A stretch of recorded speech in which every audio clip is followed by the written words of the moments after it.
श्री राम गुरुदेव वशिष्ठ के चरण स्पर्श करते हैं। महर्षि वशिष्ठ बताते हैं कि उन्होंने आदिकाल में ब्रह्मदेव के कहने पर सूर्यकुल का पुरोहित बनने से इनकार कर दिया था। तब ब्रह्मदेव ने कहा था कि इसी कुल में भगवान राम का अवतार होगा। तब से वे नारायण के दर्शन के अभिलाषी थे। तीनों माताओं में श्री राम सबसे पहले माता कैकेयी के चरण स्पर्श करते हैं और बाल सुलभ अंदाज में पूछते हैं कि माँ, उनके लिए राजभोग बनाकर रखा है ना। माता सुमित्रा से कहते हैं कि देख लो, बड़ी माँ को दिया अपना वचन पूरा करते हुए लक्ष्मण को साथ लाया हूँ। मर्यादा पुरुषोत्तम अंत में अपनी जननी कौशल्या से मिलते हैं। श्री राम अपनी माता से कहते हैं कि उन्होंने हर विपत्ति के समय माता को अपने निकट खड़ा पाया। उनकी रगों में माता के दूध की शक्ति थी, जिसके बल पर वे हर विपत्ति को पार कर माँ के चरणों के पास वापस आ सके।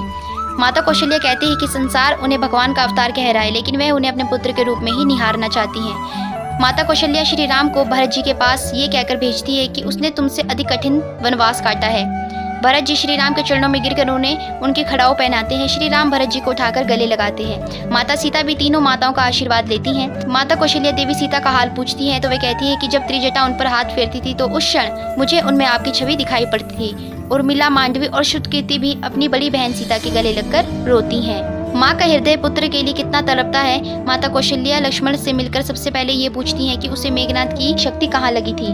लक्ष्मण जी माता कैकेयी और अपनी जननी माता सुमित्रा के चरण स्पर्श करते हैं। माता सुमित्रा कहती है कि जब भी संसार में भातृ प्रेम की बात होगी, लक्ष्मण जी का उदाहरण दिया जाएगा। महर्षि वशिष्ठ कहते हैं कि वनवास का समय पूरा हो चुका है। सरयू में स्नान करने के उपरांत श्री राम, लक्ष्मण जी, भरत जी अपनी जटाएं खुलवाकर राजसी वेश में राजमहल जाएं।